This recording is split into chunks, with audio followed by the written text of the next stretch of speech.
Hey there guys, welcome to today's video. Today's video is all about the best muscles to train if you want to look good. So let's get started.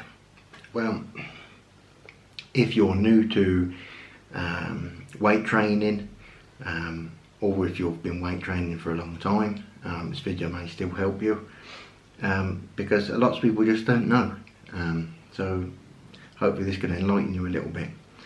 Now, most people that are amateur sort of weightlifters that have not done it for a long time, you know, they're completely focused on chest and arms. You know, the age-old question: how much is your bench press?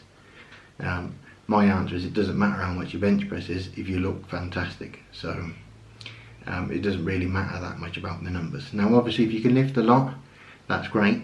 In general, if you've got a lot of strength, you'll look better, you know, you'll have more muscle. But that's just one lift, and it's not the be all and end all of weightlifting and, you know, improving your aesthetics, your physique. So, you know, as I said, most people are all about arms and a chest. Now, if you just go into the gym and smash out bench press and you just focus on your arms, you just do it, you know, dumbbells, whatever, what's going to happen is you're going to overdevelop your chest, and your back's not going to be, it's going to be underdeveloped. Now, it's important to train back, because when you train back as well as your chest, it helps with your posture. So it helps, you know, pull your back a bit, helps to elevate your posture, and, you know, that makes you look, you know, 10 times better than if you're kind of hunched over, because, you know, you're focusing chest too much. Now, obviously it can vary at the degree of this, but we've all seen people that walk around like gorillas. Yeah, that's not a good look. You know, your shoulders should be back when you're walking. Now, back is very important to train. Obviously, they're large muscles. It will help you lift more weight in lots of different exercises. It will help you with the bench press. You know, it's not just, you know, the reason, let's be honest, the reason people don't want to train these muscles is because they're not muscles you immediately see. Whilst the big sort of body armour, chest, and the large arms, you know, it's something everyone sees. It's the first thing you see, really, isn't it? When you're looking at someone, you see, you know, their sort of upper torso, around the face, you know, the arms and things. But as I said, back is extremely important. You know, it will help you to do, you know, loads of different lifts, you know, deadlift, squats. It's crucial in everything. And the best way to train back is compound movements. You know, compound movements are basically movements that train various muscle groups at the same time. For example, deadlift. Bench press is one, squats. You know, they all train lots of different muscle groups.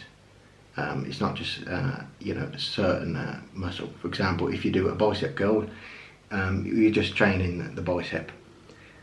Whereas if you actually stand up and do, you know, both biceps at the same time with dumbbells, that will be training your back, your stomach, your legs, you know, it will be training a huge amount of muscles, just because if you sit down and do a seated curl, you are focusing only on this muscle, which can be good for certain people.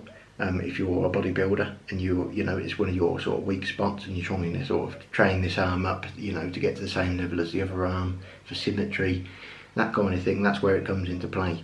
But when you're starting off, it's not important to do isolation exercises. You will see a huge amount of muscle growth and a huge change in how you look and your physique if you just do compound movements by themselves. Just do the main compound movements. It's honestly the most important thing, because you know, it's forcing your body to support the weight. That's the main thing. That's why I don't recommend using machines. If you go to the gym, you'll see the machines. They're everywhere. They're very expensive as well if you wish to buy them for yourself. And they're really, basically, they're just kind of hindering your muscle development, because all they're doing is they're supporting the weight for you, so you can target a certain area. If you stand up with a barbell and lift the barbell to your chest, you know, that's going to be building so many muscles. You know, your lower back, your arms, it's, you know, chest.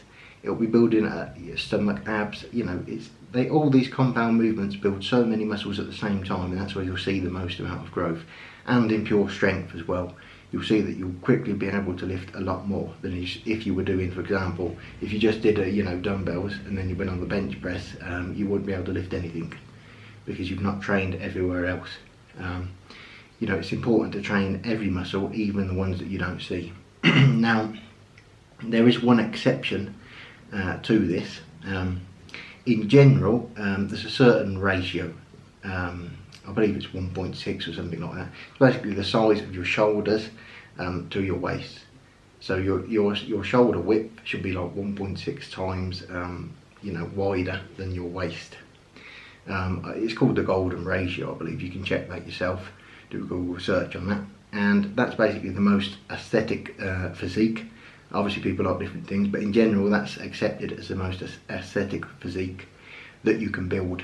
Now, obviously, if you're overweight, the quickest way to build an aesthetic physique is to lose fat, not to build muscle. You know, just because losing fat will drastically decrease your waist size, so that you'll automatically have, you know, much wider shoulders. But once you're, down to a healthy sort of size, then you need to focus then on increasing the shoulder width. Shoulders is another one that's often a bit neglected, just because, as I said, everyone's focusing on arms so much. Arms, big arms.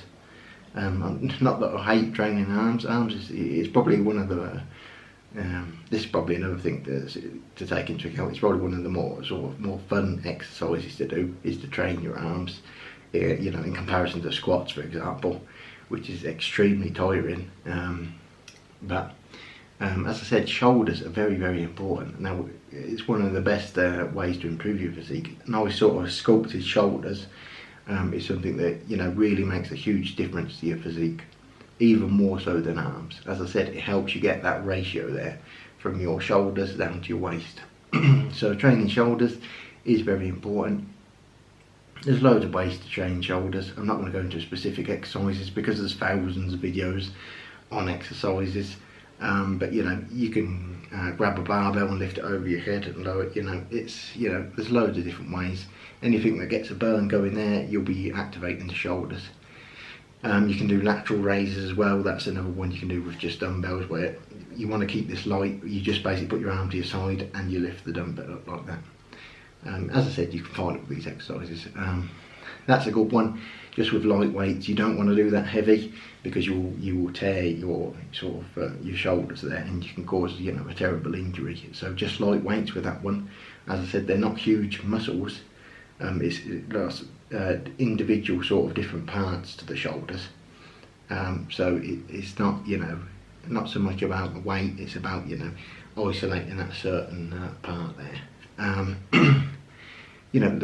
You can do rows as well. That will help sort of with your muscles here at the back of the back of the shoulder. Sorry. If you do rowing with the dumbbells, various ways to improve shoulders.